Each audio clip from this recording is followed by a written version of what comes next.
and welcome to the sixth episode of season 2 of a live chat session by Outdoor Wilderness and Learning, OWL in short. Our topic for the day is, does India need a tougher approach to diversity and equal opportunities? It is widely accepted that diversity at the workplace is good for business and its growth. When employees are given equal opportunities to participate and contribute towards the growth of an organization, without giving much heed to their social and religious backgrounds, sexual orientations, disability, marital status, etc. Their outlook towards work and productivity changes for the better. In India, are we doing enough to create these equal workplaces that promote inclusivity in the truest sense of the term across hierarchies in the organization without compromising on meritocracy? Or are we chasing compliance targets? Are we taking giant strides, or these initiatives are moving at a very snail's pace? We'll discuss all this and more in today's freewheeling chat session with Dr. Saagarika Ghoshal, the MD of Matchboard. Her board affiliation with various companies and HR practice spanning 25 years across spectrum of industry sectors that include telecom, financial services, aviation, media and entertainment, and retail has made her a name to reckon with in the corporate world. As a diversity expert, her views are much sought after in various national and international forums. She has led various international and national business mergers and acquisitions and ensured smooth people transition. Dr. Ghoshal is a prominent speaker at industry forums, several marquee organizations and educational institutes, and is also known for leading transformation and innovative people practices. She has been covered by Business Today as one of the next 30 most powerful women in Indian business and 50 most influential HR leaders in Asia. She firmly believes in the importance of culture building in an organization that offers suggestions on how business heads can create an engaging and productive culture to drive stakeholder value. Ladies and gentlemen, I'm delighted to welcome Dr. Ghoshal on our OWL chat today. Good morning, Dr. Ghoshal, and welcome to our show. Well, very, very good morning, a little late good morning, and thank you, Olivia, for such an illustrious introduction, and very good morning to all our audience, and thank you so much for inviting me for this very interesting session. I think I'm equally excited to be here and speak about what we are going to talk about today. Super. All right. So now we are going to be straight away jumping into it. Okay. So Saagarika, in your 25 years of HR practice across various industries, do you believe that you have seen enough evidence that proves that India Inc. has done its bit to create an equal opportunity workplace that promotes inclusivity in the truest sense of the term across the hierarchies in the organization without compromising on meritocracy? Or are we still chasing compliance targets? You know what? You are talking about the best case scenario, okay, which is not there. You and I both know that this should have been there. What you said should have been there, but it's unfortunately not. And I think you're absolutely right. We have picked up the low-hanging fruits, and we have got. So what should, in my mind, what should an organization do is focus more on interventions than on biases. What's there, bias reduction on what's going to happen, how it's going to happen, or where is it. I think we need to put concrete stuff in place. And you have seen that there is the data. Of course, we'll talk about the data and the numbers and all that. But we have seen that you do get women on top, and which is still less than 15% in India.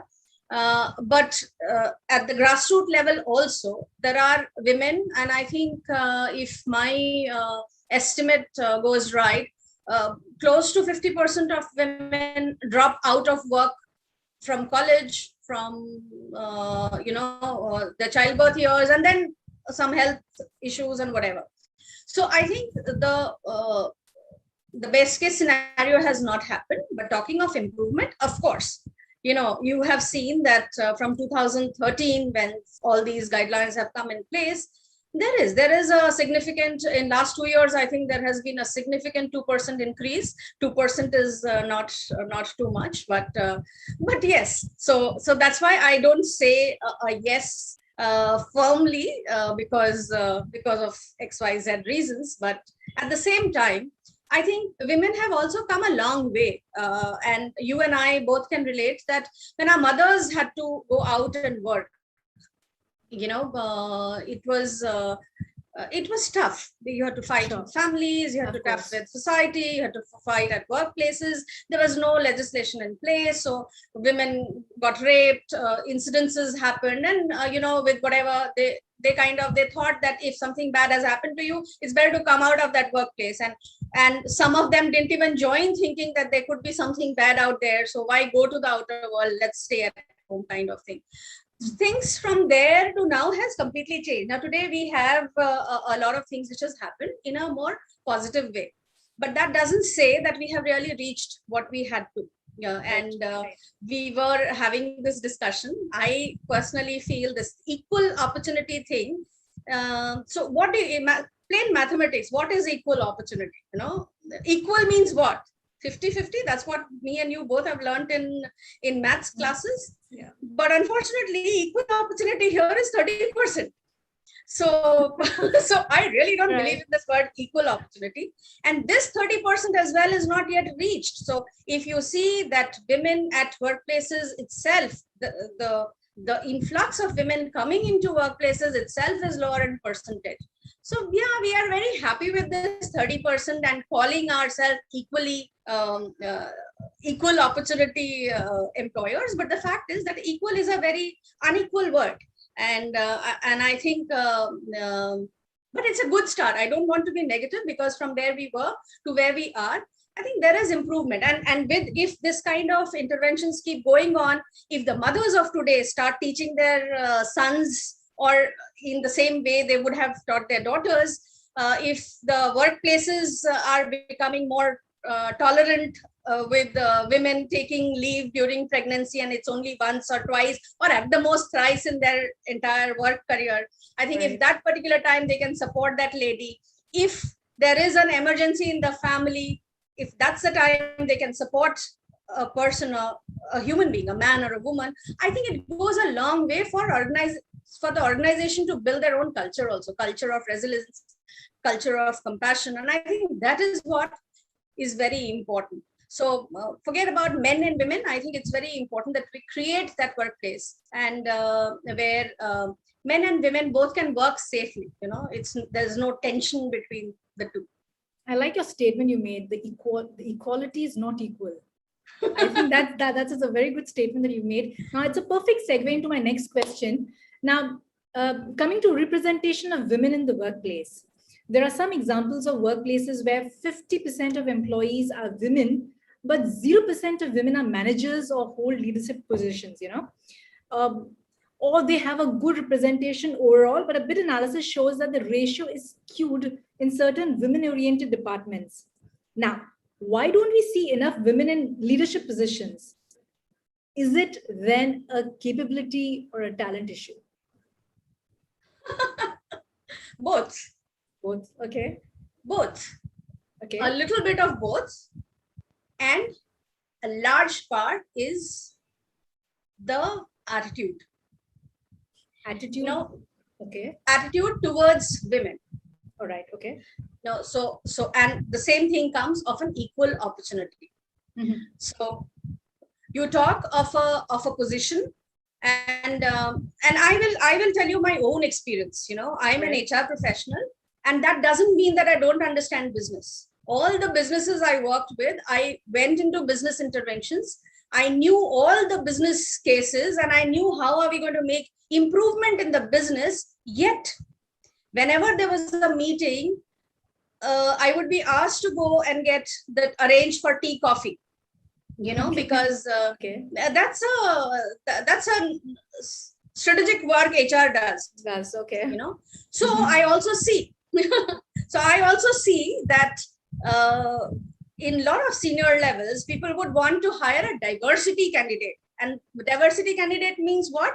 Not LGBT or not anybody else, a woman candidate. Now, I don't know why are we called diversity candidate, but yet diversity candidate they want. So the recruiters will tell you that they want a diversity candidate, which means they want to hire a lady in non-strategic roles. So basically they would think that, you will come, sit pretty and not do anything. So I will give you my own example that,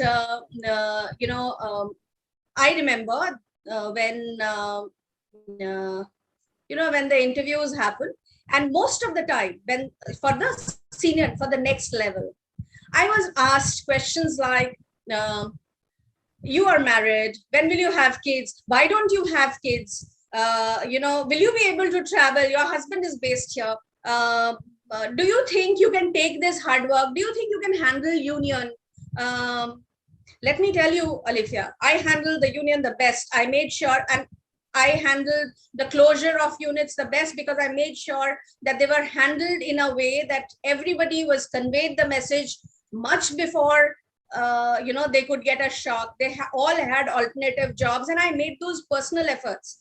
And I think it's a very women thing also to be a little bit more caring. Again, I don't want to make a sweeping comment on that, but I think women are generally nurturing. We do that nurturer role. And hence, as a young kid, I was always very, very cautious. But yet, all my male counterparts were never asked. They were asked how much money you want, whether, so by the way, I remember that interview very, very clearly, that there were 4 of us, 3 men, and 3 men were less qualified than me. Of course, I got the job, but I got the job, but I hope that I didn't get it because I was a lady. But I was asked these questions, and I think it is, and it's not, I don't blame the interviewers. I think it is a real issue with women, and I think we will come to that we do face these biases at workplaces, and you are asked these questions because the organization is also not sure that they will give you an opportunity. And I have had many in while you're recruiting large teams, when you hire a lady, most probably a lady will call up and say, sorry ma'am, I cannot take up this job because my family is not allowing, my husband is not allowing, my father-in-law is not, something. I have a problem traveling to that place. Ma'am, sorry, I cannot stay till this much time because I have to do this or that. So yes, we do come with our own baggage also. So you cannot really deny and say that we have issues. So talent, I think when you go to business schools, all the business schools, and I especially like to refer to those IIT ads where you get the and so tutorials have got these many IITians. Look at that page. You will see most of the women, girls doing very, very well, 99% plus. I myself has been rank holder at the school and college level.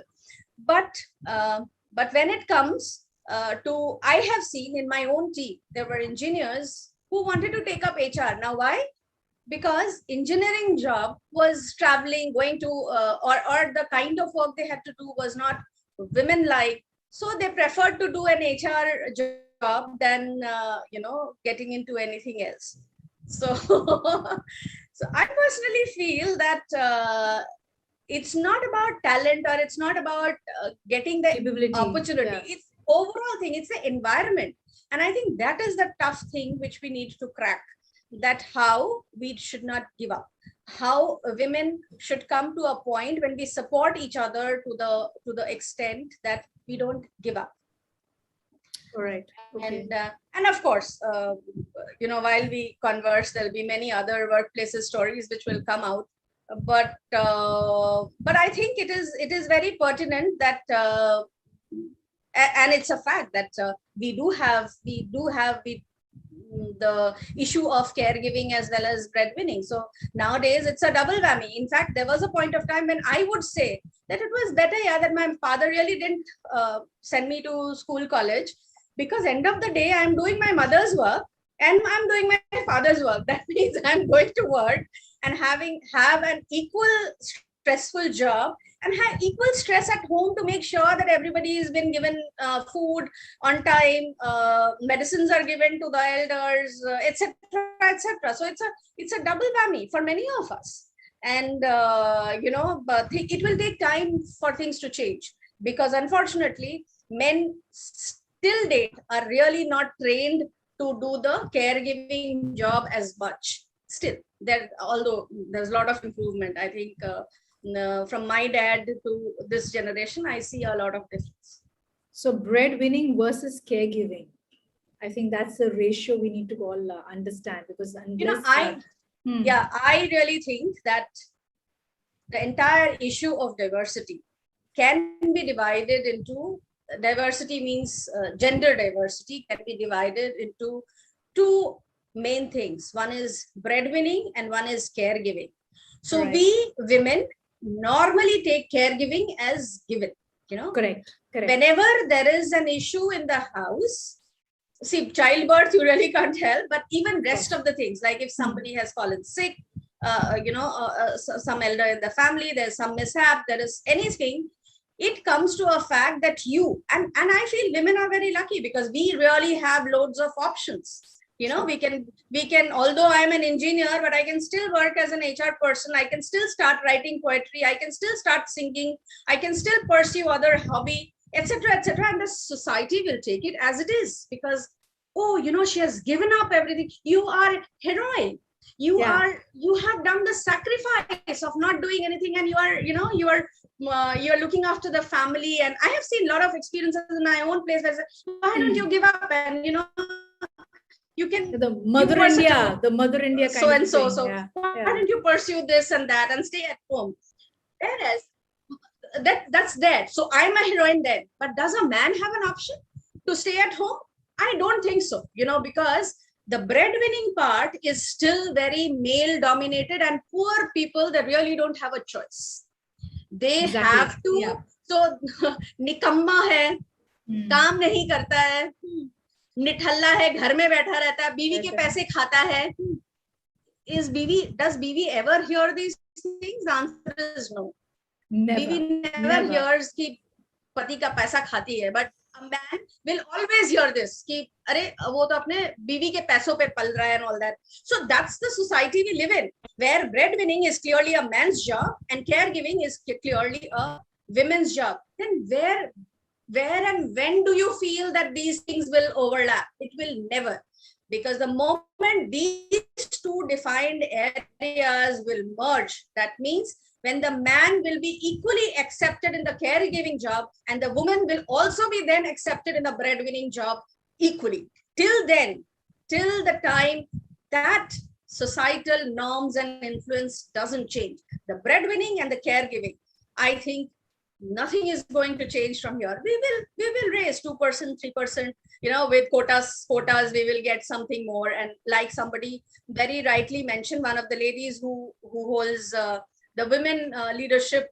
programs, she was telling me that, I'm not interested, whether it's quota or whatever, give women space, put women there, give them opportunity, which is also a right approach. We need people who will probably put women there and make sure that they fight for them to get that place. We need that, because we really don't get that opportunity. So we need to push our agenda as well. As women leaders also, we need to push our fellow colleague, and I will also share a nice story. Please remind me, Alifia, on how women are women's best and worst enemies and friends.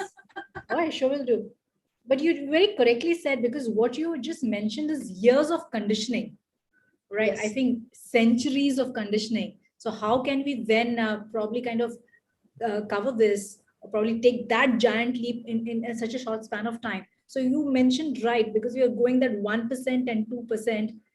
कब बड़ा दिखेगा ही नहीं, because you just can't change. वो बोलते हैं ना, lepers don't change their spots overnight. Correct. So it's, I think it's going to... Of course. And I think the data clearly shows, the Hiring Club and Economic Times shared that data. I think in 2020, India ranks 12th, which is a very good sign.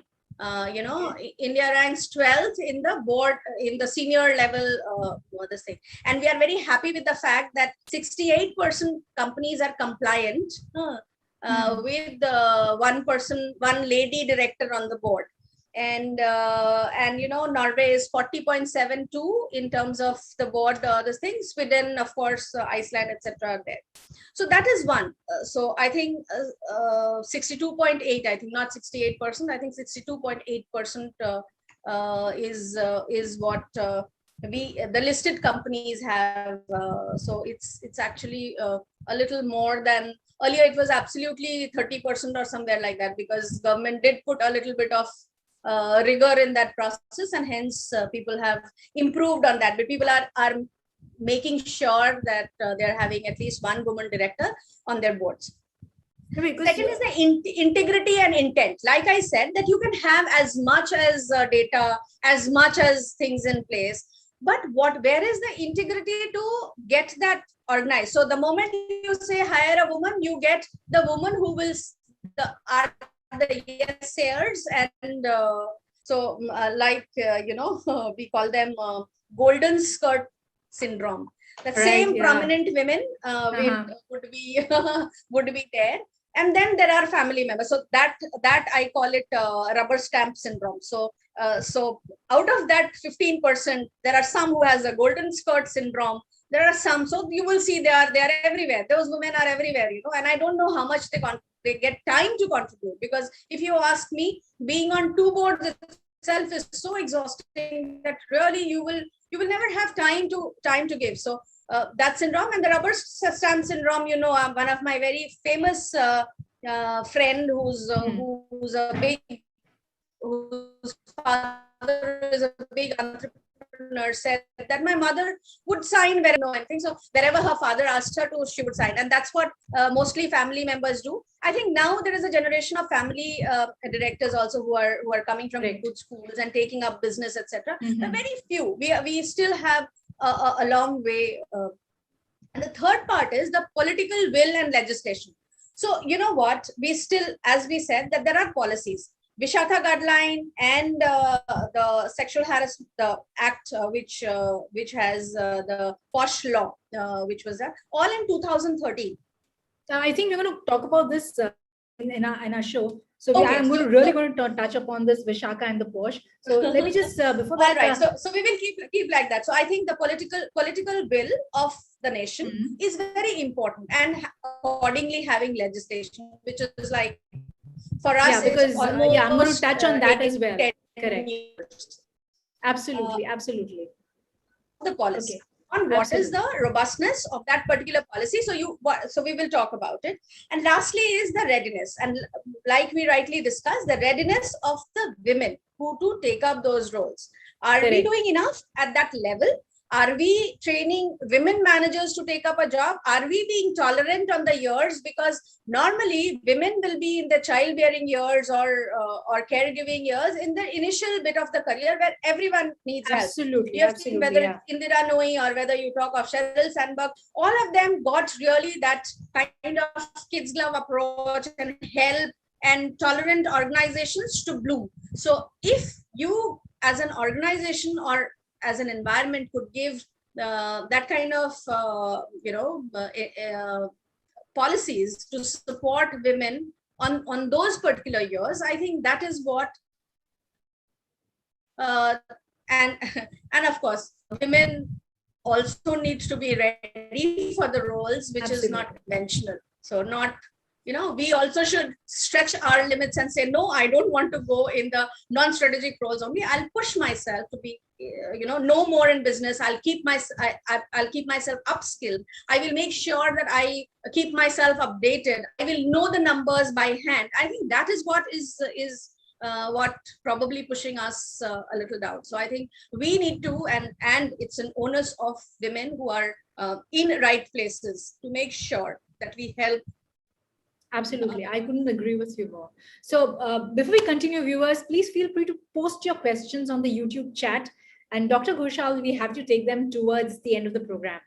All right. Now, this is the next question, which I've been wanting to ask you since a long time. It's on diversity, because what I want to ask you is, Diversity is a number game, but inclusion is about the impact we create, isn't it?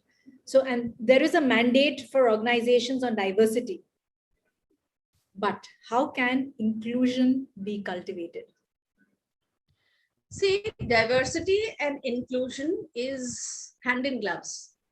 Okay.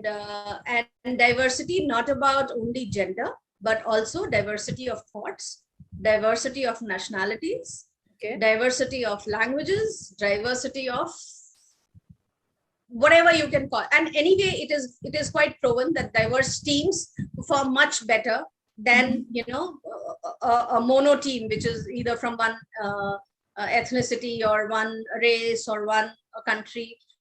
They would all, so whenever you mix, and I think in my own multinational environments, I've seen that whenever, so I will give you an example that I was leading Asia team for one of the German MNCs, and we had to shut down one unit. And I think we had people from various nationalities, from China, from Philippines, from Japan, to work on that project. And I think that project was a hit because you had opened the opportunity not only to the country, but you also had opportunities for people in the other countries. So when we work in balance, in tangent, then I think you could take everything in a different way. The entire thing became global. It was no more a one country, one issue kind of thing. The moment it was like 6 people involved, everybody thought differently in terms of culture and how can they deal with this issue.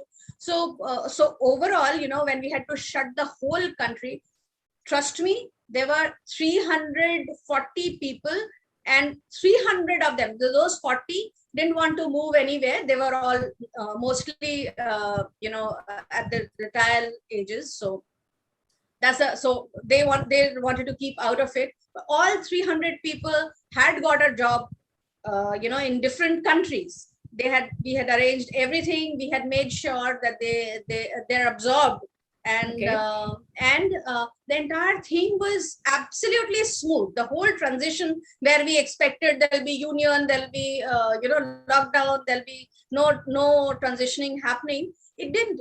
It was absolutely smooth, because the way we handled, and I think because we had diverse teams, it could be handled that well. Not that we couldn't have handled it with one country, but it was much better. So it always helps when you have people from. So coming back to women, so diversity, gender diversity, I think women are known for their pluses. Although I will say majority of them have. I have also known women who wouldn't like to work, who wouldn't want to go anywhere, who wouldn't like to travel.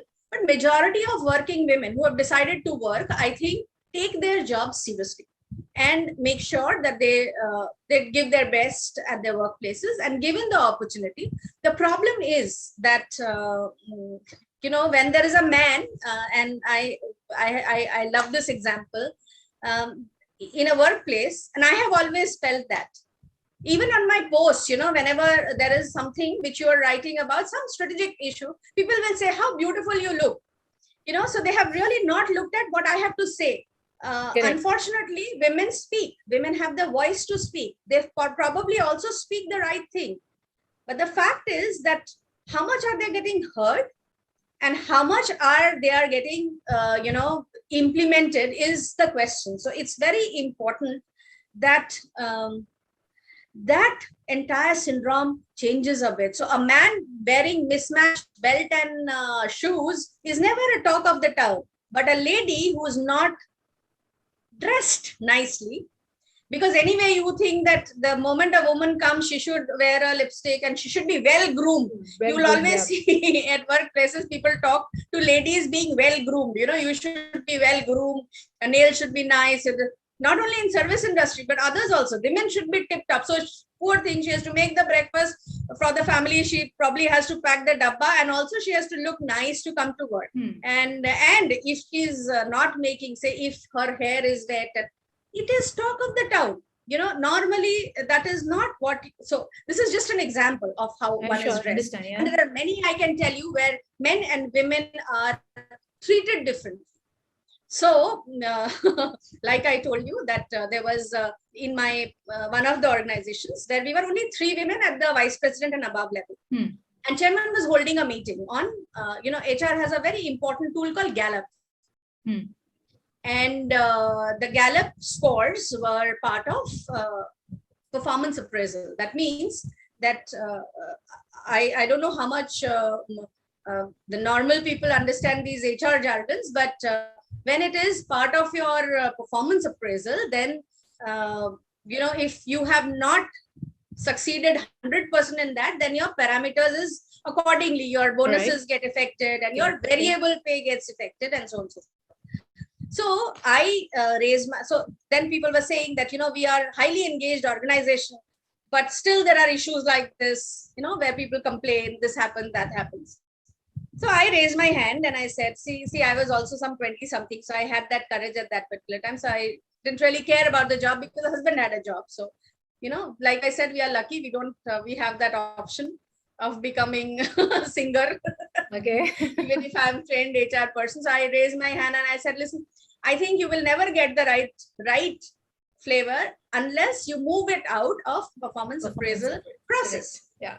And to give credit to the chairman, he said, yes, I agree. And I would want to listen more. And he did that. So after the open house was over, he spent some time with me and he was in a rush and he went. There were a group of people, senior. And like I said, that I'm not, so I was standing there. Probably they must not have seen because I'm really not very attractive. I don't wear noodle straps. I'm not the entertainment value. So they must not have seen me at all. I was there only and I was listening.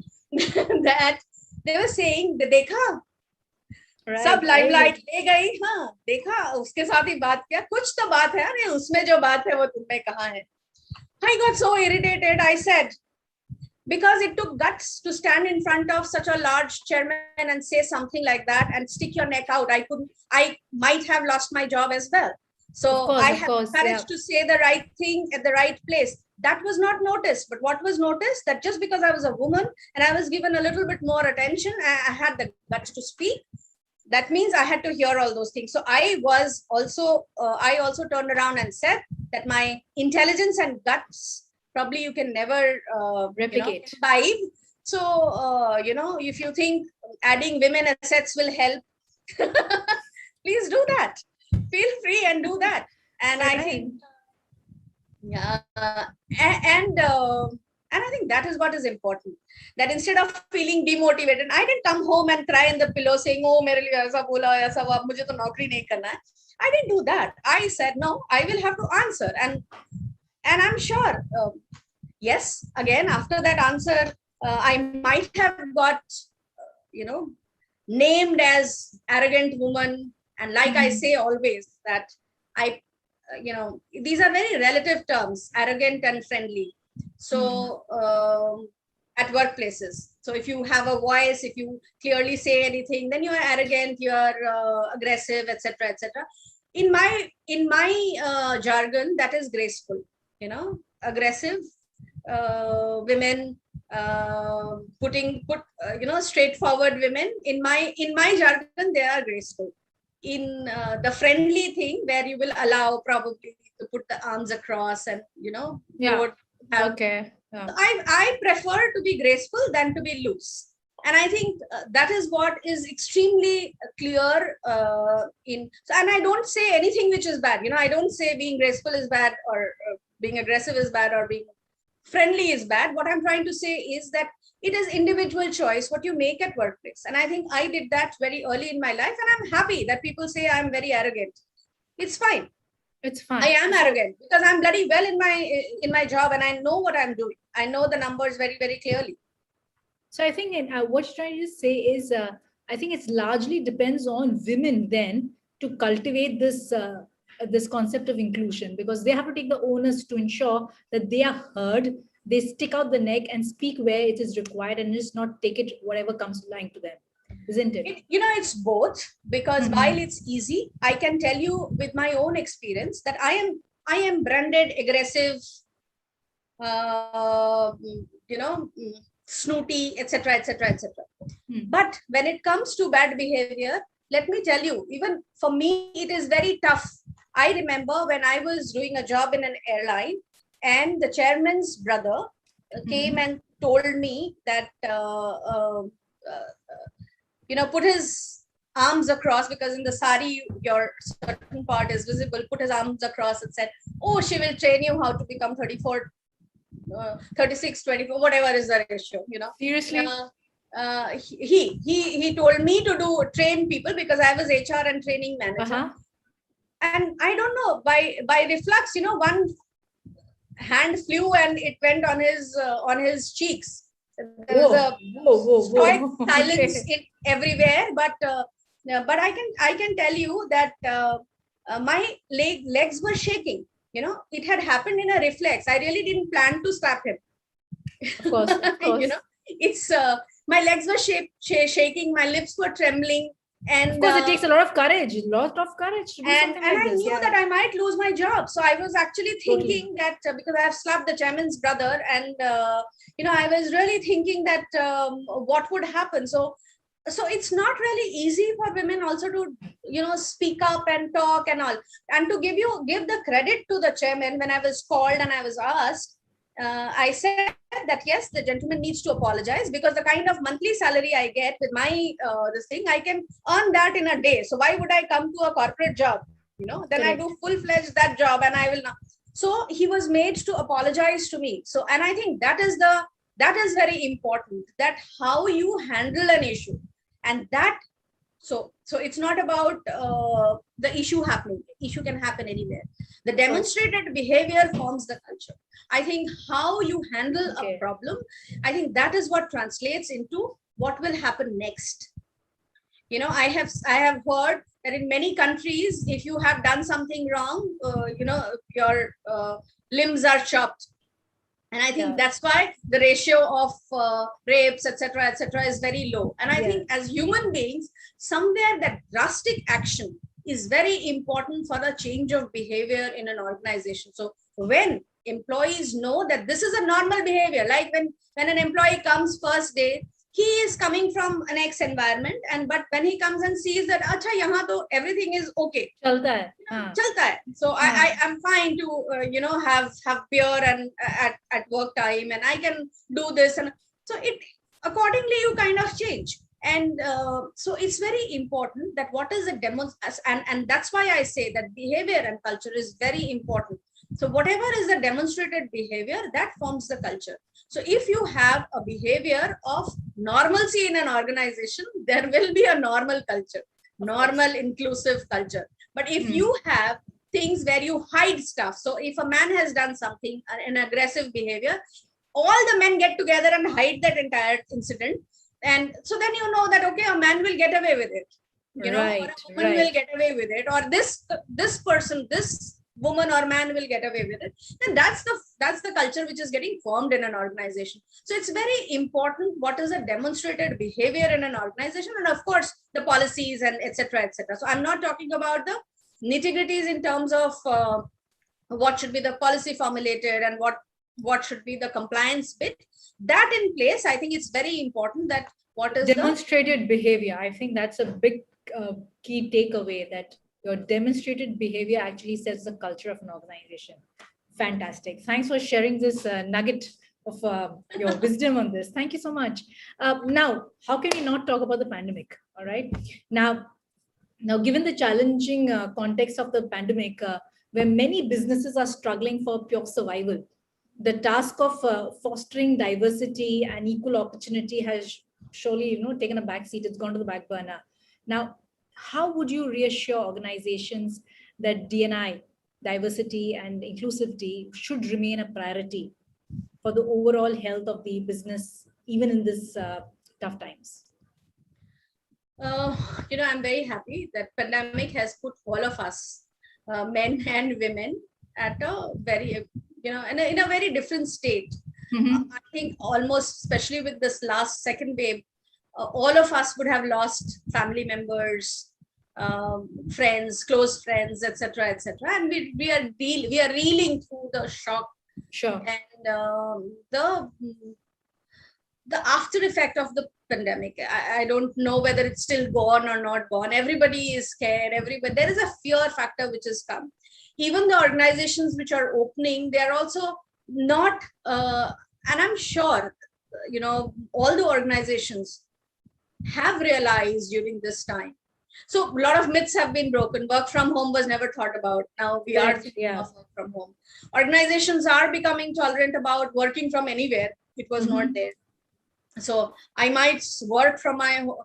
We are thinking of gig right now. We are thinking of a lot of things at this point of time. And one of this is building a resilient, compassionate, and humane organization. I think all the organizations who have shown this part during this time will have employees stay with them for life. And all the organizations, like I hear Asian Paints had given a raise during that time. And I'm just naming them, which is kind of published. And there has been lots of organizations who have made sure that they have sacked a lot of people, made sure there's no other ways of survival. I have also known a lot of beauty parlors where the owners have made sure that at least the ration bit is taken care of all the employees, because end of the day they also work. So whoever has and why am I giving this example is because of the compassion. So compassion is not only with the money bit, but I think various other things, verbal, non-verbal, physical, mental behaviors, like jobs given to there have been many best practices around it, where building a resilient culture is an inclusive culture. Then the moment you bring in resilience in an organization, you are building an inclusive culture where you accept everybody as it is. I think that is what is extremely critical, and that's what this pandemic has got into. So all those who are not working on that area need a wake-up call. They need to sit down and think that they will only succeed in business when they have happy employees, when they stand by the employees, because now it's no more going to be a place where you can drive the numbers, you can make a call till 12 o'clock in the night. You have to be tolerant. You have to make sure the health is a priority. You need to create policies around health. You need to help employees and families with vaccination drives, etc., etc. I mean, that's what I meant. So organizations have to, those who have it, there are many who have done a lot. There are many who are yet doing. There are many who have not done anything. And there are many who have shut down because of that. Of course, yes. So I think that is what is the key, especially during these COVID times. Pandemic has got a lot of humane part in a lot of us. We have started to think business differently. We have, and I'm sure in next 5 years, all the businesses which is going to survive, thrive, and make growth are going to be the organizations who have been inclusive in culture. Diversity is one part of it. So you might not look at diversities in terms of quota and numbers and all that, but if you have made sure the first thing you have done, because a woman is handling home cooking and is not coming to web calls whole day, then you have the right to sack her. Then that woman will also make sure that when the time comes, she will probably choose some other company and not come back to you. And not that woman. I think women are far better network. So is it? Do you think so? Yes, I feel so. I feel women are far better network. Again, not the professional networking. Women are very poor. Of course, the social network. I am talking about the social network. A woman will always have the support system, because you don't have a choice. Of course. See, that's what I'm saying. The moment you have a choice, the moment you have a choice to leave the job and do something else because your husband is earning, see the single women see the boys who come to work.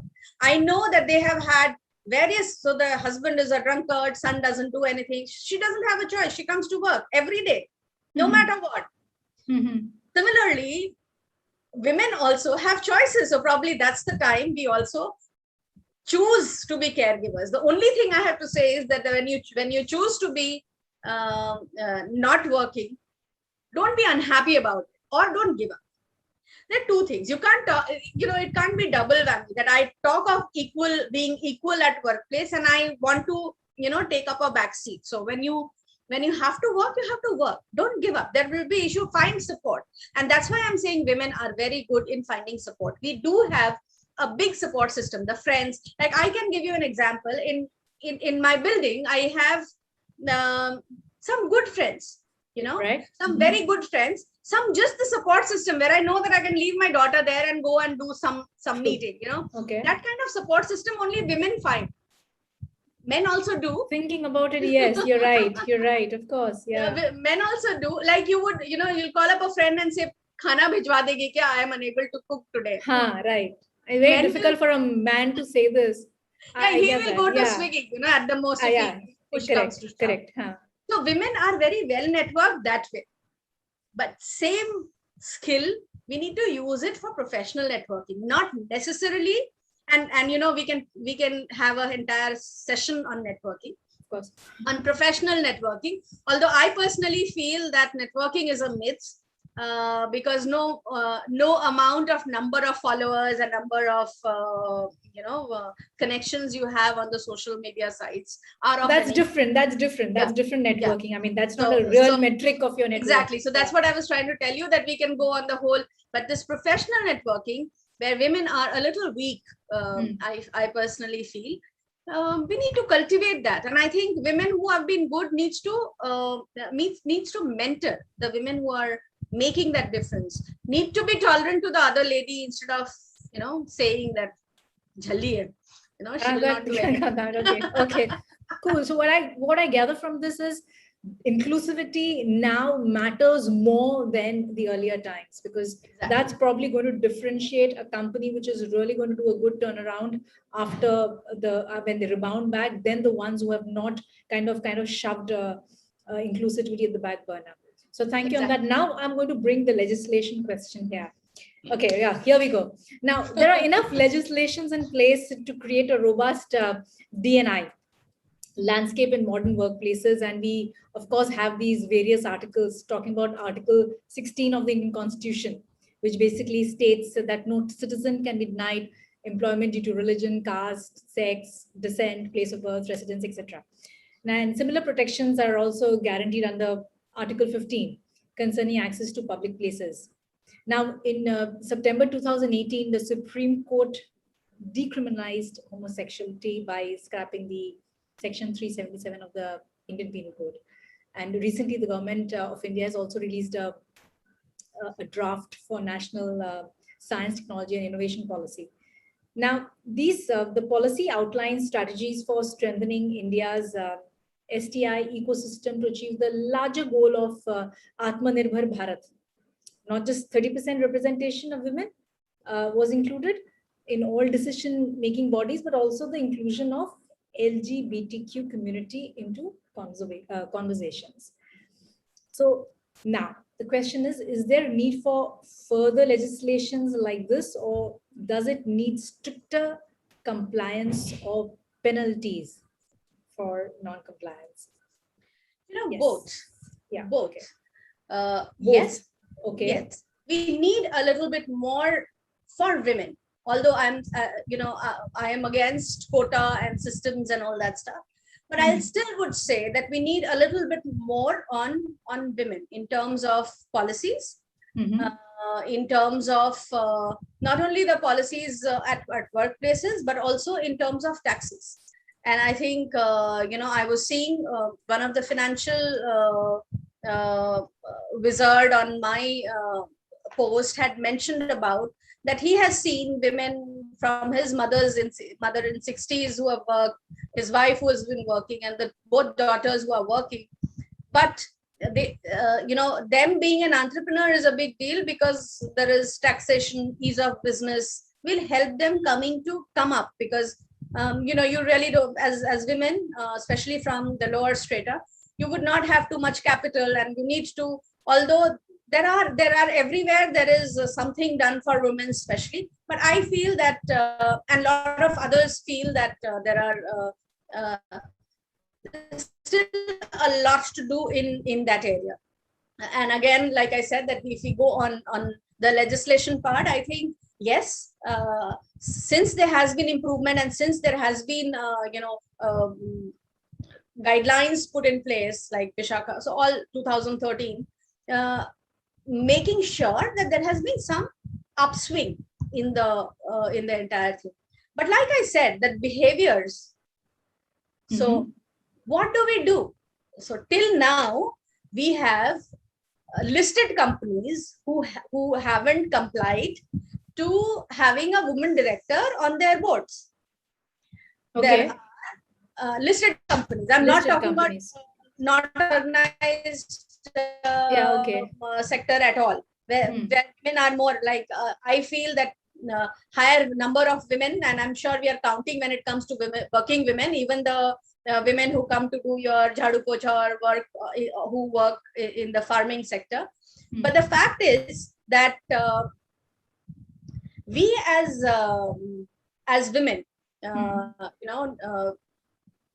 one, we need to skill ourselves in terms of knowing what the law is, because most of the time we really don't know what to do, because we don't know, we are ignorant. And especially, I'm not talking about people who have gone to colleges and big schools. I'm also talking about people. So I don't say that all people who have gone to colleges and schools really are aware of what laws and how are we protected, etc., etc. We really don't know. It's not popularized enough. Me being in HR probably don't have a choice, so I know what section, what article, etc., etc. Not everybody really knows what they are supposed to do and how they are supposed to react and what they are supposed to do if something like that happens. You're still driven a lot with the environment you are in. So I think that education is extremely critical, that we really need to tell what is the right of women, so that we know where we can leverage that. And second, I think nothing happens. So each and every action has got equal and opposite reaction. With Newton's law, I think it's very clear that no matter how many policies you bring in, but if it is not adhered to the T, if there is no penalty, we will still struggle. Where from 14% we'll go to 18%, or at the most 20%. I can guarantee you, we were telling you that we'll still be under 20% and not reach that 30% in next 5 years as well, if we really don't put these things in place where we put strict action. And I think whatever we have is really not enough, but whatever we have, we can, with this also, we can really make a progress if there is a rigor in the process, if there is a penalty in the process, if there is somebody answerable to all this. I think that is what we need to bring about. And I think that's what going to make a change. So whether it is helping, so to sum up, as far as legislation is concerned, yes, we need to review, because it's still going to be almost 8-9 years. We need to review and see what works with today's women. We also need to make sure that we educate women on what they have on their plate, on what they have as in their plus points, and where they can. And again, while I say plus point, I also want to caution all those women who are taking advantage of this. Please, somebody listen and make sure that you put a penalty to those women also who want to take advantage of it. I think women who are really suffering should know what are their rights, but not misuse it, because the moment you misuse it, the entire process, the struggle of many women who have gone through so much of rigor in getting their place in the society goes just haywire. So I think, yeah, that's there. And last but not the least, making sure that women who go out to work, give them a little support. I think that's what is extremely important. Support in terms of making sure that the policies are rightly implemented. They are given safe place to work, and they're also given those particular years, because so normally everyone, all of us work from say 25 to 60. Yeah. So nothing less than 25-30 years or even up to 40 years of work experience. And when you actually do that, you actually need that support for only 4 or 5 years in your initial days. And I think organization can really support, and even government can do a little bit more, putting legislation around supporting women at that particular time, I think women will get a lot, and women will be able to do a lot more. And rest, I think in an organization, it's very important. So no matter how many legislations and this and that, I have never heard, of course, leaving for boss, leaving for behavior, etc. is there. But in my 25 years of HR career, I have seen mostly women leaving for the fact, women, the early age, leaving because they're getting married, their husbands can't move, the father doesn't want her to do rigorous jobs, etc., etc., etc. So, Right. in the corporate level, but of Okay. course, rest of the, I mean, it's not only the corporate where women work almost in every sector. So work conditions are very important, because women really cannot, and I'm sure all the women will have one loo story for, Of course. Yeah. Okay. that there are many workplaces who don't even have the basic loo for women. So women have to, and you know how sensitive it is and how important it is even for health, that you do Have because a different loo, yeah. to have different bathrooms, so that women can have their privacy. So these are these small things, but not implemented yet, I think. So what I understand, Saagarika, then, so real consequences to happen, I think the guidelines have to get into rules, which should have penalties and punitive actions if not followed. I think it should get into that, isn't it? Yes, rigorous implementation and some accountability to it. Currently, there is no accountability. So once you have reached, so like I said, the listed companies, 628 listed companies, 55% are having women directors, and they're given another 3 years to keep appointing. I mean, why? I got it. Yeah, sure. So we have been very lax on implementation of these things, is what I feel. And also I feel that women, we ourselves have to make sure that not when we get an opportunity, we are ready for it. We have the required educational qualification, we have the required skill, we have really worked out in all the departments. So say if I want to be a CEO, I can't say that I have done specialized one jobs, and all women who have pushed their boundaries have made sure that they have carved the path for themselves. So you have to push your boundary, you have to skill yourself, you have to upgrade yourself, and you have to be ready to take up an opportunity. So when the opportunity comes, don't give it away to somebody else. And I think that is what is more important. Perfect. Fantastic. Now, we cannot finish this conversation without, touching on the safety of women at the workplace, right? And we have come a long way since the implementation of the Vishaka guidelines and POSH. And now, according to you, has this created the kind of safe work environment that you have always wanted to see, or is more legislation required to create a healthier workplace? And at the same time, I want to put this follow-up question also, is that these guidelines and these rules that have come in, and these legislation that have come in, has also created a kind of unemployability for women with smaller organizations who are not keen to employ women due to these various compliances, these measures that have brought in. So I want your view on this. Well, this is something like chicken and egg story. Correct.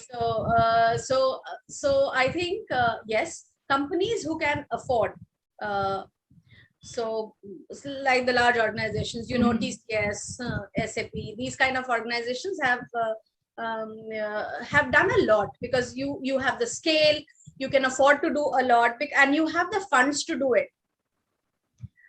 So to create that environment, to give that space, you don't mind if the lady is out for 6 months of maternity leave. You really can put things in place because you have required revenue and business model to support it. But if the business model itself is running on,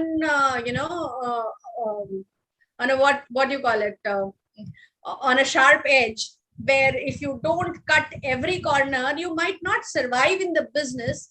Where can you speak about, having an extra headcount or having an extra, facility or give some leeway? You will not be able to do that. So as far as legislation is concerned, I think and coming back to the safety of women, I think we have come a long way. Okay. And I am currently only talking about large corporations. I'll come back to it. Large corporations, I think women are far safe. In fact, it is a little odious statement, but I'll still make it. I think in the large organization, women are safe. Men feel a little unsafe because now they don't even want. I remember in all the conversation with a lady subordinate, when you have to do a critical conversation with your employees, women employee, they will want some other woman to sit with them. Now, why? Because they don't want, if there is a bad conversation on the performance, they don't want that lady to go out and give a sexual harassment case against him. Right. So there is kind of safeguarding which men want to do in a large organization where women rights are very, very. And we have had a large corporate who has lost an employee just because there was an allegation made, and before the entire case was concluded, the verdict was out, and the man was already victimized, and he had no other option than to commit a suicide. So I think that's one side of the story where I think we should put a word of caution. Second bit is that safety of women is utmost important. Not negating that, I will also want to tell you something, that safety of your own self is also in your own hand. Like I told you, that a lot of times I have a very nice name, Saagarika. I don't mind to be called Saagarika, Saagarika, Senorita, but I do mind if somebody calls me honey, sweetie, etc., etc. I don't like it, babes. And I make it quite clear that if my name is difficult to pronounce, call me Miss, Madam, whatever. But don't call me honey. I don't like it. So similarly, if somebody, somebody out of turn puts a hand across your, I'm not saying for 1 second also it's good or bad. What I'm saying is I don't like if somebody kind of puts his arm across for at workplace or makes a loose comment. I don't like it. And I make it very clear at that very moment. Even a non-verbal, I can tell you that not a lot of times, there's a person in a meeting playing footsie with me. And I think I was wearing a pencil heel. After some time, I realized that this person is just not realizing, even with your eyes, that you're not liking it. I made sure that I put my pencil heel on his toe and gave him a nice twist. Okay. Of course, he made my life miserable after that, but it's okay. I gave him a message that please don't fool around. And I think somewhere, while I'm not even once saying that every woman should go and slap somebody or every woman should go and do something, but I think there is a non-verbal communication which also should go at the first go when there is something inappropriate happening. And if you see that inappropriateness continues, then you need to complain to the right authorities. It's very, in all the organization, the authority matrix is very, very clear. So you need to do that. And I think that is where we are lacking. We wait for something drastic to happen and then we go and talk about. And there is the other side of it also, that in my being with Posh for so long, I have also as an external counsel, I also realized that a lot of women have taken their consensual relationship to a certain level and then put a sexual harassment on the person. And that backfires. I think, they lose a job, the man loses a job and his reputation. I think these are the things one should be a little careful about. So sexual harassment is something which is very important. It's a matter of safety. It's a matter of hygiene. It's a matter of building a culture. But please don't misuse it. That is what I will have to say, that safety is essential. Legislation are enough if the organization puts discipline in it.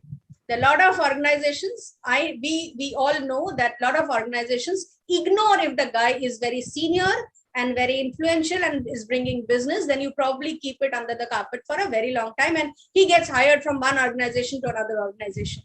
And a lady who has whistleblowed or put a sexual harassment case on somebody is always dealt with caution. So people will, even if she was right, she will be pressurized from her family, from her colleagues, from at a workplace. And it's very important. I have had an experience, and I want to share this in an open forum like this, that there was a time when a very senior person told me that if you want to continue with this job, and excel in this, you have to make a sexual, because they had some, something to prove against the other gentleman. Said, you please put a sexual harassment case. Unfortunately, I wasn't carrying my phone and I couldn't record it. So I have no evidence. So me being me at that level, at senior level, I couldn't prove anything, and neither did I. Then I didn't want to speak about it, because I knew the moment you do, you have. So a lot of times you also don't have evidences, and those who keep evidences are mentally prepared to do that. So most of the time, that's what I want to say, that most of the time when accidents happen, you don't keep evidence. Absolutely. And that's why you keep quiet about it. You don't talk about it. You say, okay, because even if I say, you will say, where is the evidence? He has never said it. He has never done it. And people, then normally that's what, when you have really good evidences, then that is what is preparing yourself to a case against a person. So being in Posh has been an eye-opener for me, so while I was always there for women, I feel that yes, of course, women's safety is very important, and legislation is there. We need to work on it, but more important is how we implement it in the organization with the rigor we do it. And I think also women should know what to do if there is something like that, instead of keeping quiet and tolerating it for the long time and moving out of the organization quietly. So it's very important that women are given that safe, secure environment where they can speak up and they are heard. So speak up probably is still easy, and they are heard. They're given that support, the family support. So like I said, inclusion is, while at workplace, you can do various other things. What do you do about the families? Correct. Women don't face one issue. It's a 360. It's a whole, absolutely. It's from all sides, from the workplace, from the home front, from the society, everywhere. Yes. I mean, this is actually a very, very vast topic. I mean, I'm going to take it offline with you for sure, because I'm going to touch on other things as well, but we have a paucity of time. Now, before I open the questions for the viewers, I want to ask this final question is, equal opportunity is one thing. What about equity? This is something very, very important, because our organizations really treating everyone fair when it comes to pay and growth. It's a very interesting thing. Like I said, that there is, when it comes to salary negotiations, me being an HR professional, I can tell you very clearly that when it comes to salary negotiation, it is very clear that women don't negotiate. Correct. Mostly yes. Women don't. I will not say as a blanket statement, because there are some who are really good, but they don't teach the others. Unfortunately, they don't teach the others. You will always see men discussing their salaries. So men will know each other's salary to the T. Kitna DA, kitna TA, kitna katta hai, PF and all that, and they will know to the T on what is one CTC, what is the take-home pay, what is everything. They discuss in threadbare. Women will never do that. You ask what is this? ठीक है मिलता है, कुछ है. We will not talk about money so comfortably. We don't save so diligently.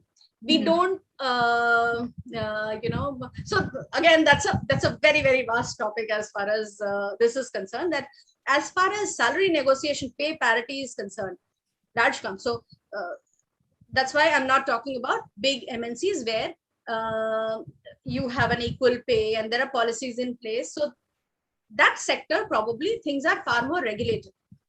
Like in all the organizations I have worked, I can say that I have been at par with the rest of the directors. So there's never been, in fact, in my last organization, I was paid more than the CFO of that organization. So there was, and I never negotiated. So I never went and said that I need this much. So normally good large organizations will have that pay parity, not only pay parity in place, but also they will make sure that there is no discrimination in terms of salary. But the data says that so you really can't put this issue under the carpet just because Sure. I have, or probably you have not faced this. It is an issue. It is an issue that just because we don't negotiate well, we don't know what market price is. So when it comes to interview, we are very thankful to God and the family and the Guruji and the Amma and the Appa and everybody else that we have got the job.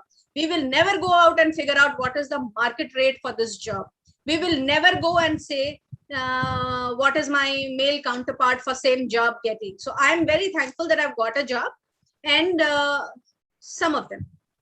And I'm also very happy with what I get, because at this point of time, this is what I needed. Most of the time, this pay parity also happens when you're second coming, when is your second inning. So I have stepped out because of my childbirth and or caregiving or whatever, and then I want to come back to work. And they say, Acha, you are coming back to work, you have taken a break, so you have to come in X number of salary. And that's the time we compromise, because we say that's particular time. And that's fine. I'm not saying that that's good or bad. What I'm trying to say is, if it is par with market for what the job, what you're doing, I think it's fine. If your male counterpart for the same job is getting the same thing, but just because you're a woman and you've taken a break in the same work, I think that is what you need to be aware of. And you need to look at it when you are. So of course, pay parity can only happen when women are conscious about the fact that what jobs are they taking, and are they getting paid as the market value, and as their. So when you join an organization, probably it's a good thing to ask, what is the same guy, All right. Yeah, makes sense. Yeah. Her colleague getting, or is he in the same pay bracket, or I am getting less? If you only ask this much, don't do any negotiation. So I will ask all the ladies there to say, am I at par with all my male counterparts? Just one question if you ask, probably you'll be put at par. And I think the pay parity is a huge issue across the country, but it also lies on the women. So I think we also need to negotiate well. We also need, so if it takes to go and do a little research before you're joining something, I think it's worth the hassle. Do that and understand what you should be paid for the job you are doing. And if you are not getting the same, understand why. I'm not saying, yeah. Understand why. So it is useless talking about pay parity and you say, why you are not getting that is also very important. If you're not qualified, like I'll tell you, the same job 3 people are doing, but one is a PhD and one is a normal graduate. There'll of course be a difference between the PhD, irrespective of whether you are a male or a female. So I think understand that difference on pays, and then join with open eyes. And I think that is what is more important. So and I think well informed. Be well informed. Be well informed. Do the research. Make sure that you ask critical questions. Have that critical salary conversation with the HR or whoever is doing your salary negotiation. Make sure, like even the buyers today, they make sure that when they come, they will tell you, this is my rate, and you cannot go beyond that. So, and when everybody is paying that same rate, you really can't, you can't go otherwise. No, you have to make sure that you have to pay the rate. So similarly, when it comes to corporate world, why can't we say that, am I getting paid the same as my colleagues are? If the answer is yes for the same job, then where is the hassle? I think that is the thing we as women also need to imbibe, that we need to have that financial know-abouts, and not only financial sanity, but also understand what is right and what is wrong in terms of money. Sure. Thanks so much. And we are really going pressing for time. And now what we're going to do is we're going to ask you questions now, because it's this is what we do at the end of our sessions. So here are the first questions, and they are questions from the viewers. So let me just check this. And okay, so the question here is from Farzana. I'd like to know if fields in culture, design, the arts are considered anyway lower than jobs for women in the corporate world. Is it important to remove this thought so women feel more inclusive? I don't know who's going to remove this thought. Okay. Alifia, can you just explain that? Who's this person? Farzana. Farzana is so. So Farzana, I don't know whether anybody from outside is going to remove anything. So for you, I think it's very important that that self initiative is very important, and self initiative will only happen when you're self informed. When you're well informed, you have informed yourself about what is going to be in and around. So uh, of course, rest policies, processes, robustness of implementation of the policies make a so you should also see which organization you are joining. So if the organization has a history of sacking people whenever there's a bad time, you decide. If the organization has a history of people of making sure that they don't do anything other than driving business, then you decide. I think that is also a decisive point. But coming back to it, that everything is very self-driven. Going to work is also very self-driven. I have chosen to be a working woman. I have chosen that I will also take up the breadwinning job. And I think coming back to the same thing, that women have to balance that caregiving and breadwinning job in a way where they don't feel pressurized. So the moment you feel pressurized about it, then you take up anything and you decide anything. You take a wrong decision. You're not marketable. You're not creating a brand for yourself. And I think these are the things which are very important. So there is no, I will still say there's no external factor. The in-law syndrome will never change. The maid syndrome will never change. The childbirth, children issues will never change. Whenever you have an important meeting, something has to go wrong at home will never change. Murphy's Law. How you navigate through it is very important, and stay focused.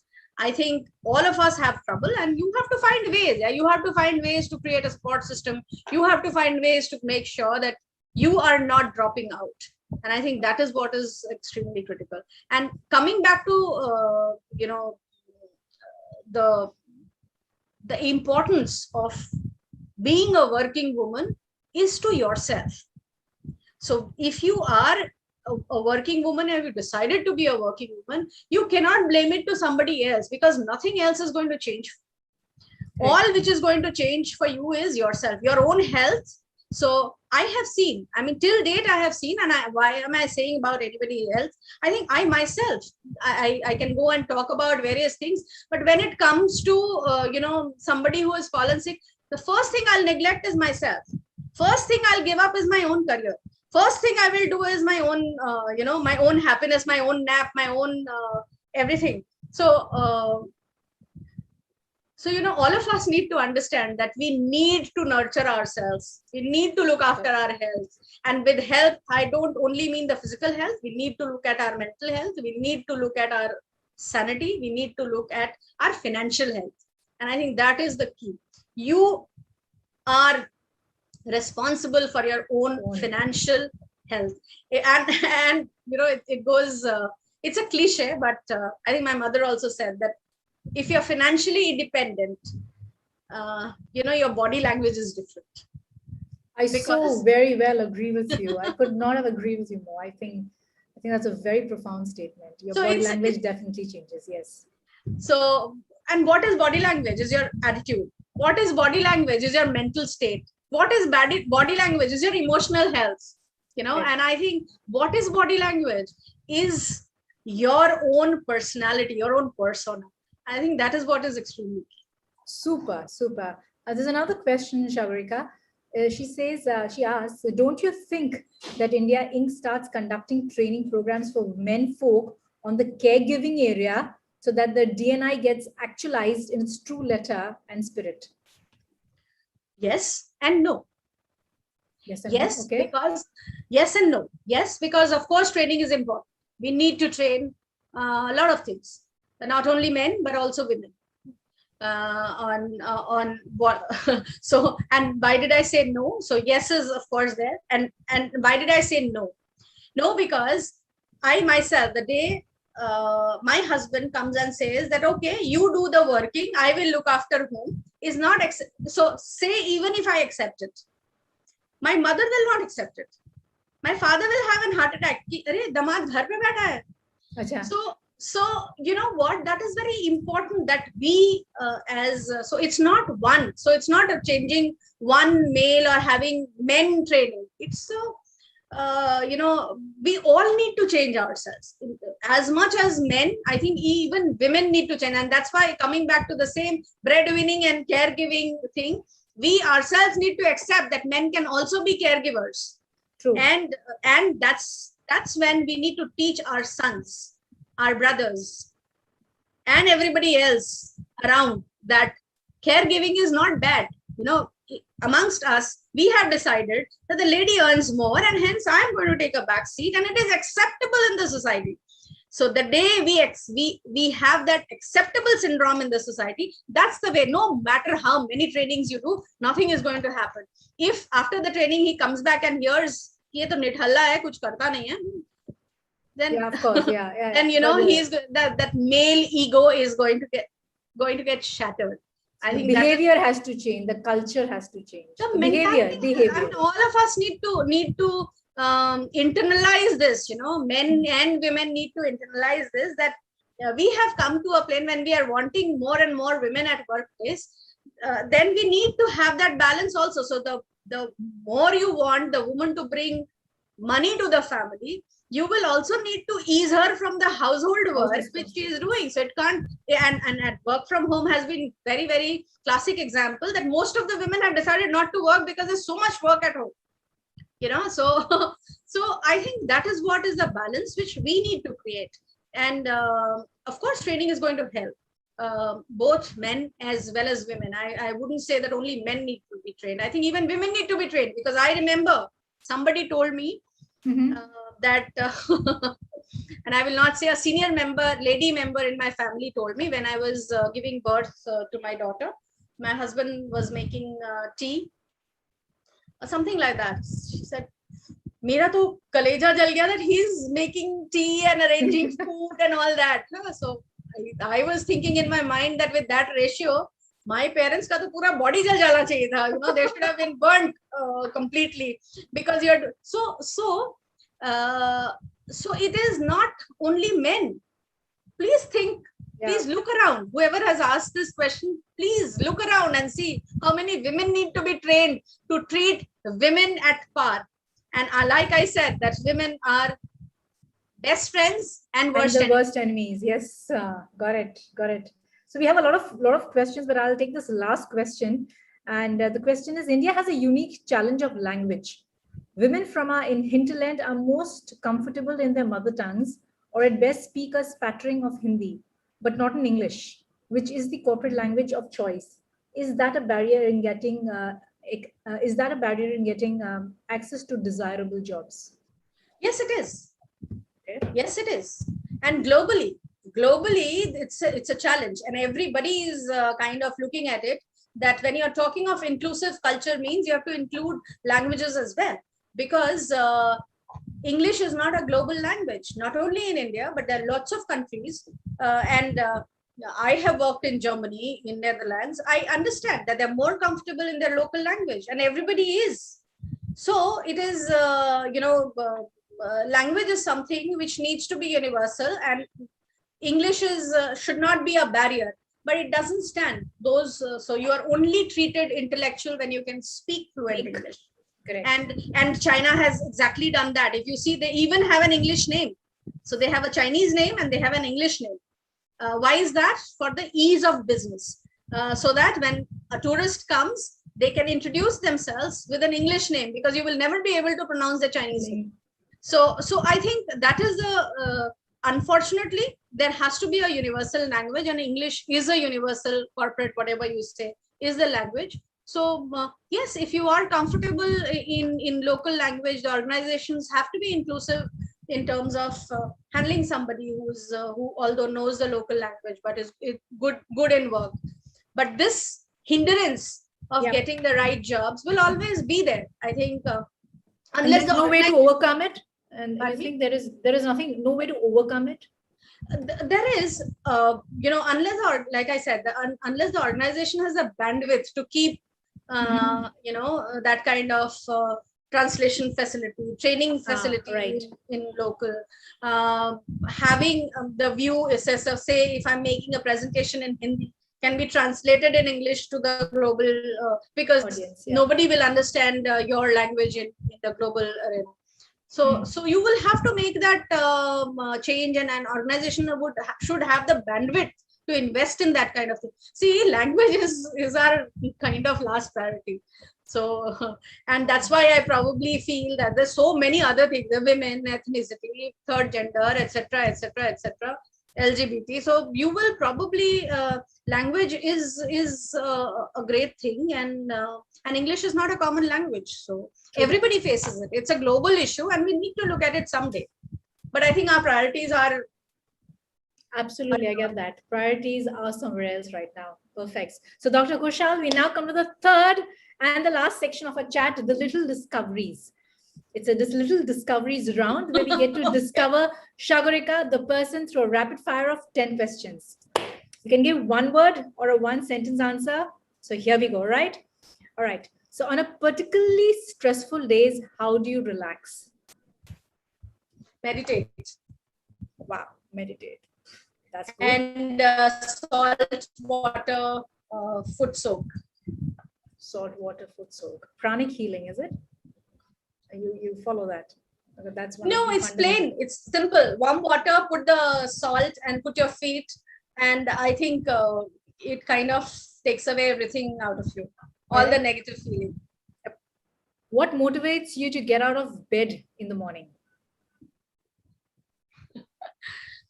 I start with a prayer called Karagre Vaste Lakshmi, Karmadhe Saraswati, Karmule tu Govinda, Prabhate Karadarshana.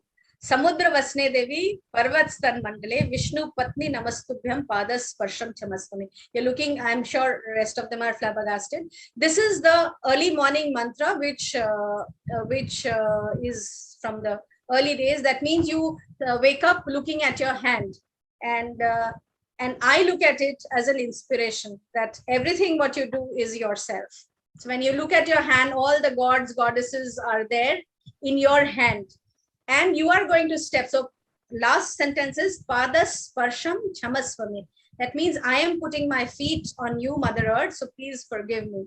So all I want, so what wakes me up is that I should not be a burden on the earth. And I think that is what wakes me up, that I have to do something which is other than my normal routine or whatever. I have to make sure that I am not a burden on Mother Earth. I do something nice every day. Wow, that's quite deep. I mean, in fact, that was my next question was, who is your inspiration? Who is your inspiration? Your inspiration, okay. Because that was my next question. Who is your inspiration and why? Myself, I think my parents, my mother and my father. I think the way they have brought up inspiration is not one person. I would say that I get inspired with all successful women. Okay. I get inspired with all confident men. You please hear my. That's a good one. For all the men listening, please hear that. I get inspired with even a small instance. If somebody has done something nice with it. So I don't find inspiration in one person. So the right thing was to say Mother Teresa, and but I really got inspired with Indira Gandhi at one point of time. I wanted to be like her because I saw her aura, which was very charismatic. And I think, and over the years, I have realized that your inspiration has to be yourself. And that's what I told you, that I have to be a better version of myself every day. I cannot compete with anybody else because what I have, nobody else has. Like, I am unique. I cannot compete myself with what you have because you come with a different background, different condition. True. I have to be a better version of me every day. And I think that is what I look at. And I seriously do that with, there was a time when I was in college and I would think that boys bracket, salary bracket, he has got this car and I should also get there. That's all over in my life. Now you can imagine that, after so many years, you really don't think on those lines. You think that to be better. What do you do best? Correct. So that brings me to my next question. What's the worst advice that you have ever been given? Worst advice to me. I normally never even pay attention to if somebody's giving advice, honestly. Seriously, you don't hear anybody's advice? No, I have. I've heard many advices like, No, but the worst one. So why just don't one worst one. you you're ignoring your daughter, so why don't you quit your job? That's the worst. I could. Why don't you stay at home? Then why don't you cut your hair? No, why don't you? This is how can I forget this? All right. Okay. Why don't you start? So I always have worn Indian clothes at work. So even if I go to Germany or England or anywhere else, or Amsterdam, I have always maintained Indian clothes, because no matter what, when they come here, they wear short skirts and etc. etc. Also because I cannot wear a short skirt with my figure right now, but neither did I ever aspire when I had one as well.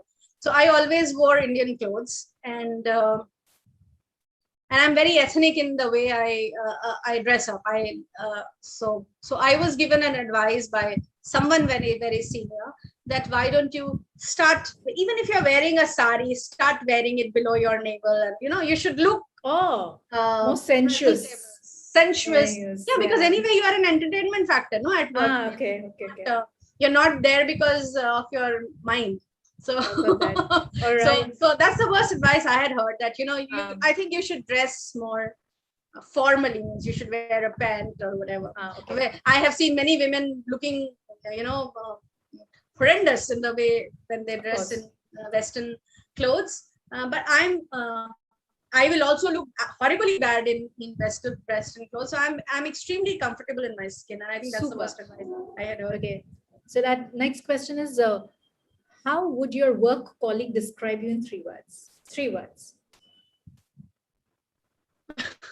I have never thought about it, but I think whatever I hear, they will the good things they will say is caring. Okay, one. She will always give you the right audience and this thing. So confident. 3, they will say that she's honest. So lovely. I think that's and the bad things. No, here 3 good things. 3 bad things. What they will say is she's she can fail a man when it comes to being bad. So being nasty. Okay. Nasty. She's arrogant, aggressive. All right. I think it's a very winning combination, by the way, if you ask me. All right. So one thing you have learned to never do as a leader. I think I have learned in all these years at workplace, that never try to take credit for somebody else. And where it comes from, I'll have to tell you this, that I made a very nice present in my earlier days, and my boss will always take it and say that I have made this, and I never got credit for it. So I have learned as a leader always that even if a trainee has made that presentation, I don't hesitate to acknowledge it. And I think that is what big thumbs up for that. 2 thumbs up for that. That's great. Is there a quote that inspires you? Many. One quote.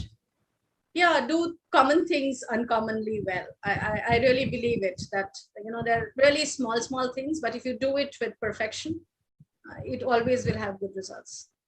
So I think okay, all right, perfect. Okay, what is the quality you look for in a new hire? First is through the paper. You only see how qualified, whether he or she fits in that job or not. So that's the first point I would look at. And second, I would, instinctive HR person will look at the body language. Body language. I think best of both worlds. A lot of people will come and sit like this. Okay. I will never hire. Okay. I will never hire a man who has dirty nails. Is it? Oh, okay. Yeah. Okay. So these kind of silly things, but I think dirty nails, I would agree. So yeah, I would agree on that. Okay, if there's only one book on management and business that you would advise a person to read, what it would be? Management book. I Management and business, whichever. see. I get a lot of good feeling when I read Marshall Goldsmith. All right. And I like his book Mojo. I always get. And also, what got you here won't get you there. Even that's a great book. Yes. Okay. So that's a book. Okay. Yeah. So, but there are many. I am an avid reader. I read Milton Boon's To Enid Blyton's. Wow. Goldsmith Okay. and David Ulrich and whoever you can talk about. So I read anything and everything. All right. Cool. And the last question: what does work-life balance mean to you? A balance in your mind. Oh, okay. So well-balanced mind is what you're saying? You're trying to say? Yeah. No, I'm saying you balance. So if you're at workplace and you're thinking about home and the work which is pending, you're not doing the work well. And if you're at home and you're thinking how much stress you have at workplace, you're not at peace or at a rest time. So I think keeping that, you have to be extremely, and I'm very good at it, switching off. So I think your meditation is. I think your meditation is helping you that. I believe so. Yeah. Must be, and also experience, because you realize that no matter how much you cry because the maid hasn't come at workplace, the maid is not going to come. You are only making your presentation worse. Yeah, true, because you're thinking about it. So I'll worry about home when I reach home. I'll worry about office when I reach office. I think that is what I always believe. Lovely. Thank you so much. And with that, we come to the end of our talk today. It was an absolute delight listening to you, Doctor. And I wish you all the very best. And thank you so much for gracing our chat show today. We wish you good health and hope to see you very, very soon. Thank you so much, Alifia and Aul, Mr. Abhik Datta, and everybody in the Aul team, because I think it has been a wonderful session. I didn't have to prepare for it. I didn't have to make any presentations, and I'm extremely happy that we did speak about something which comes from heart. So thank you so much to everybody, all the audience, for listening to what women speak and women think. And I think we have tried to be as candid as possible. And good health to everybody. Stay safe, stay blessed, and lots of love to the families, to the kids, the parents. All of you just stay well. Take care. Bye-bye. Thank you. We were talking to Dr. Ghoshal, the MD of Match Board and an authority on diversity and inclusion. Thank you for watching today's session brought to you by OWL. Stay tuned for more such meaningful sessions from outdoor wilderness and learning. Until the next episode, stay healthy, stay safe. This is your OWL host, Alifa Kalkatawala, wishing you goodbye.